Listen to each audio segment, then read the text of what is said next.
السلام عليكم ورحمة الله وبركاته. معكم فيديو جديد تاني مع تاكل ايه من كايرو جايز.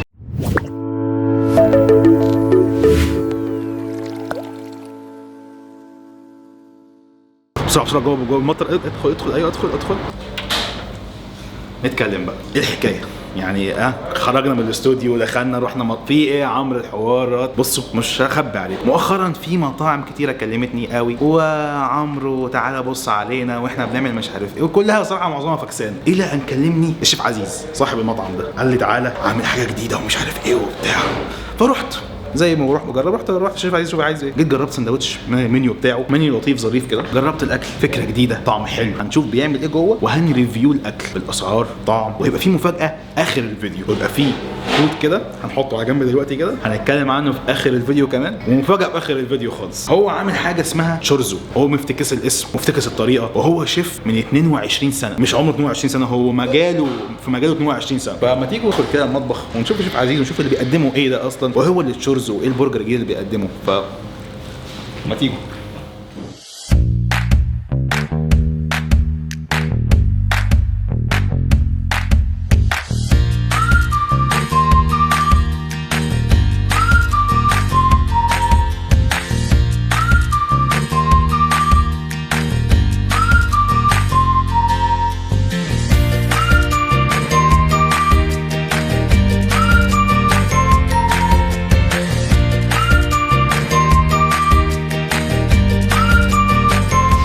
عزيز. يعني اهلا وسهلا بك. اهلا وسهلا. يعني انا ليا الشرف ان اجي اشوف المكان هنا النهارده. شرف لينا يا باشا. انا اهم حاجه بالنسبه لي ان انا انبسط ان شاء الله. وانت تنبسط ان شاء الله. طيب ما تيجي تورينا ايه اللي جوه؟ يلا بينا نشوفوا التشارز مع بعض.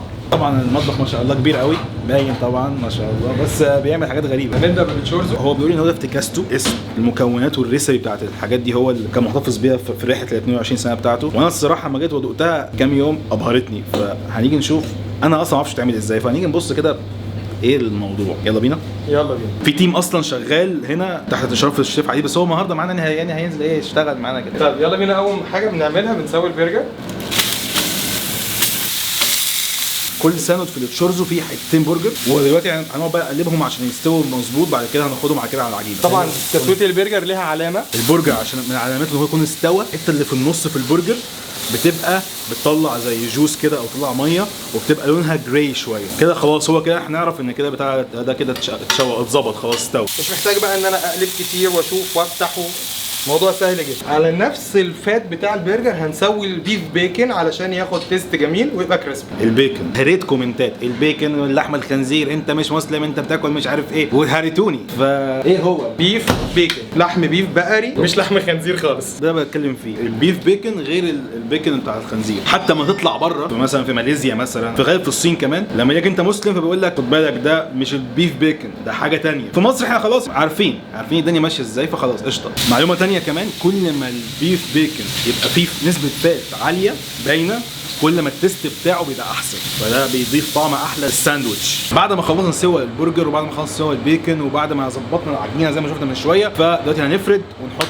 ونظبط، وهنحط بقى حاجه في الاخر كده. دي حاجه اول مره اشوفها الصراحه. هنرفع طبعا التشورزو بتاعنا وبنبتدي نسوي زي ما شفنا كده بالظبط. فانا سالته ايه ده؟ دي بابلز عباره حاجه زي البريدنج كده، بس بتعمل لنا مخصوص. يعني البريدنج اصلا يعني زي نوع من انواع البقسماط والحاجات ديت، بس بتعمل لنا مخصوص بريسبي خاص. يعني هي دي اول مره اشوفها خالص. بتحط على الساندوتش من فوق كده، بتديله شكل غريب جدا وبتدي طعم غريب، يعني طبعا مش طعم غريب، حاجه مقرمشه كده. وبنظبط التايمر كده. احنا شفنا صناعه ساندوتش واحد او تشورز واحد نوعا ما بالتفصيل شويه. طبعا الجو حر كده، في شفاطات عشان الصوت ما يبوظش التصوير، فدلوقتي هنطلع بره شويه عشان ناخد نفسنا. هنقعد بقى بره نستناهم يخلصوا ساندوتشات، ونقعد بره نرياكت على كل ساندوتش بالفليفر الخاص بيه واسعارهم واطعامهم، ونعيش الدنيا. وفي حلو برده كمان، وفي كيدز ميل، يعني في حاجات كتيره. فيلا بينا.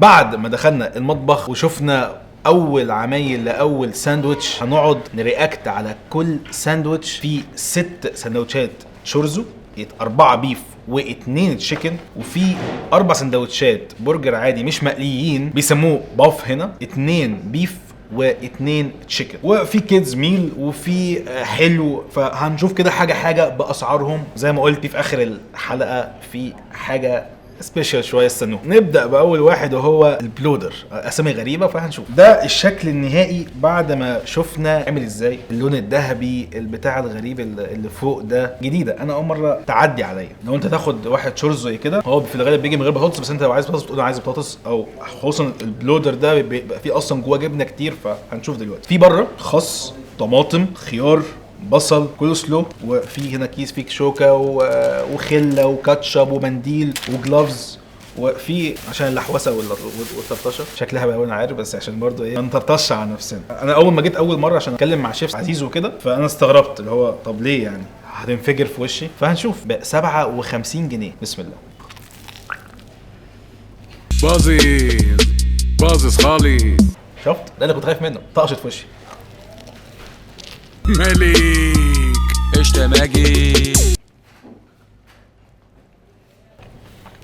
شوف الساندوتش ده متغرق جبنه من جوه. فانا برضو اول ما جيت اللي هو يعني ازاي انت مغطي اصلا كله مقلي وجواه برجر وجبنه، يعني حاجه غريبه. عشان كده لبست البتاع ده. في ناس ورا برضه عماله تاكل كله لابس الابرون. انا صراحه لما جيت هنا حسيت ان انا عيل صغير زي الناس بتوع السريلاك اللي بيلبسوا البتاع قبل ما ياكلوا.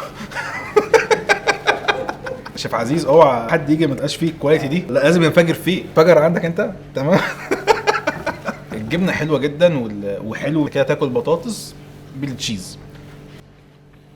كواليتي الجبنه عاليه جدا لانها مش بودره، من بودره الجبنه. في مطاعم من غير ذكر اسمائها بتستعمل جبنه كتير قوي بس معظمها بتبقى بودره، بتبقى برضه مستمتع بجو الجبنه وكل حاجه، بس كواليتي الجبنه مش احسن حاجه. ممكن ما توصلش لاكتر استمتاع بالتجربه. هنا كواليتي الجبنه عاليه جدا. انا نفسي اكمله بس خلينا ناخد بسرعه. ايه ده؟ زي ما شفنا طبقتين برجر ووسطهم بصل متكرمل، في مشروم، بيكن، ووسطهم تشيز. الكول سلو ما بيعنيش في اي حته. اتمنى يعجبني.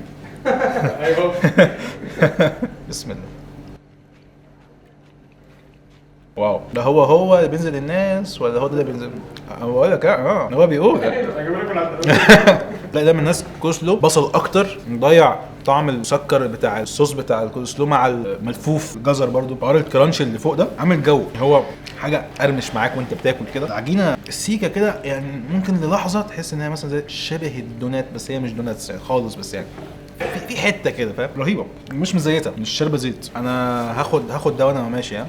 تاني واحد معانا هو السموكرز واجن. زي ما شفنا برضو معمول بيه برضو طبقتين برجر وسطهم سموك تشيز ومورزاريلا وفيها هالبينو جوه وبيكن. وقلنا البيكن حاجاته ايه ودنيته ايه، وفي رشه كده بتبقى فوق عشان يعرف يميزهم من بعض. فتبقى في حبه بركه من فوق عشان يعرف يميز كل حاجه عن التاني. ب 55 جنيه. اللي شفناه من شويه ده كان اغلى حاجه هنا 57 جنيه.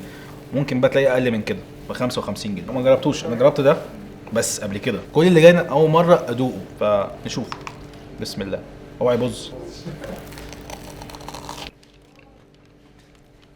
اول قطمه السموك حاسب بيه على طول يعني مش محتاجه. فاكر مره لما رحنا المطعم اللي ما حسيتش باي حاجه منه خالص ده، سندوتش تقيل يعني انا اعرف اتمزج بكل حاجه فيه، فمحتاج ادخل جوه شويه نصه تقريبا. في مرحله العجينه دي اللي اصلا ما بقاش طعمها وحش خالص، مش تاكل انت بتاكل عيش وخلاص، ممزوج بحاجات تانية. انا عاجبني السموك جدا. الحراق فيه مش قوي، مش باين يعني، مش هو ما يعتبرش كحراق. ممكن فيه لسعه تظبط حوار التشيز مع السموك ده. انا مبسوط. ماشي لحد ما الباقي يتعمل. في حاجه اسمها عندهم روبيك كيوب، ده مش معمول، ده معمول. فلحد ما الاكل بيتعمل لو اي حد جه وحلها بياخد يا فرايز فري يا بيبسي فري، يعمل وان سايد بس هو اللي يجيب الشكل ده. برضو دي اول مره اشوفها، باكل في مطاعم كتيره جدا بس اول مره اشوف حد بيقدم الفكره دي.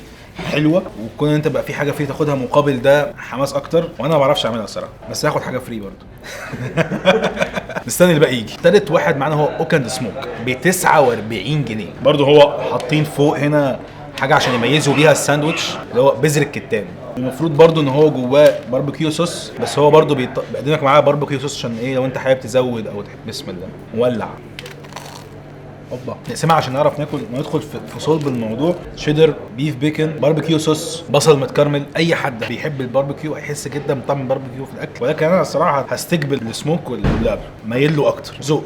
انا بحب السموك اكتر يعني. انا مثلا لما اكل مثلا بيتزا مثلا ما باكلش بيتزا باربيكيو، لكن لو واحد بيحب الباربيكيو لا فهو حوار. الساندوتش ده اللي هو التشورزو يعني هينجح جدا جدا جدا. يعني هو ده اول فرع ليه، موجود في شارع البحر في شيراتون. هسيب لكم اللينك تحت في الديسكربشن، البيج بتاعتهم، ممكن تشوفوا المكان بتاعهم.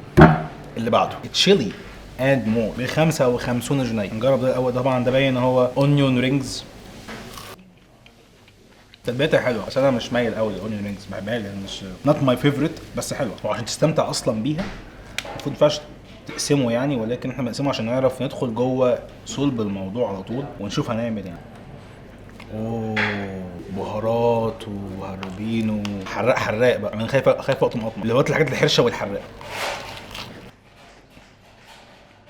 بعيد بقى عن السموك، بعيد عن الجبنه قوي. في جبنه وكل حاجه، بيف بيكون وجبنه وهاليبينو، في صوص لحمه مفرومه مع الهاليبينو. هو تحس في بهارات على حاجه حرشه على حاجه حراقه، بس هو مش حراق قوي، بس في طعم حراق يعني مش اوفر. لو انت عايز حاجه اوفر لا ممكن تحط اكسترا. بقول انا عايز اكسترا هاليبينو. كده احنا خلصنا البيف. ندخل بقى على التشيكن. اول حاجه معانا في التشيكن هو جولد ماين منجم الدهب، فراخ مقليه بالتشيز بالتشورزو. هندوق.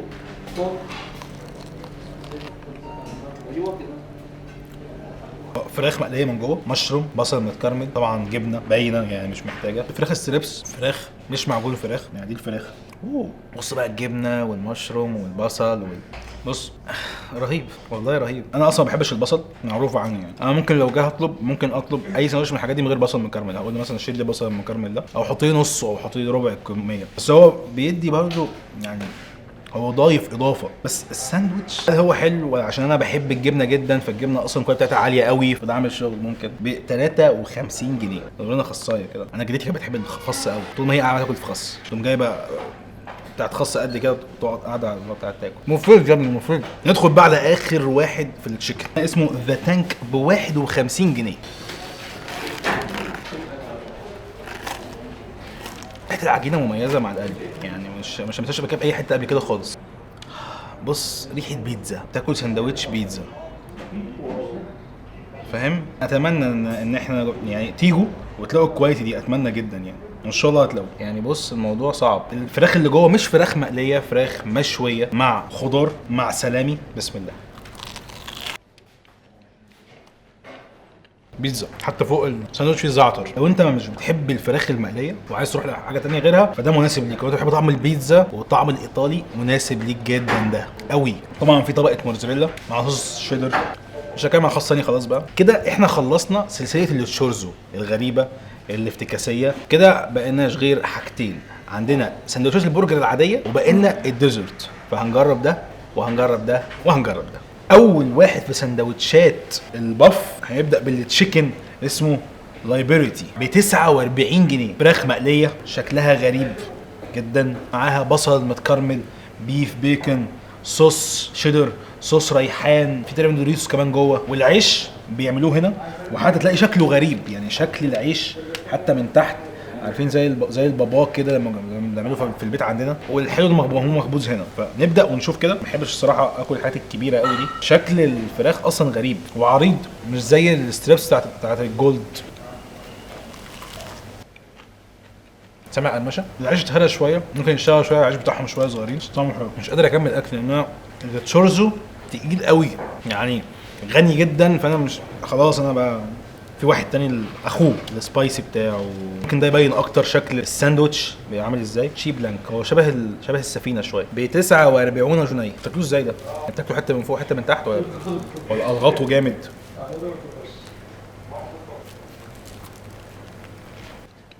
نفس الفراخ بس ده حراق. حته سلايس تشيز هنا صوص تشيز. النوع ده اقل دسامه من التشورزو. لو انت مش حابب قوي التشورزو ومش حابب تجرب حاجه مقليه في الزيت، فالنوع ده جميل، مش لايت بس اقل من التشورزو. وطبعا ده عشان مش محطوط في القلايه، حاطين خصايه عشان الموضوع يسمح. والبتاعنا انت محطوط ليه؟ تعالى عامل ايه؟ هتقفل معايا الفيديو بقى.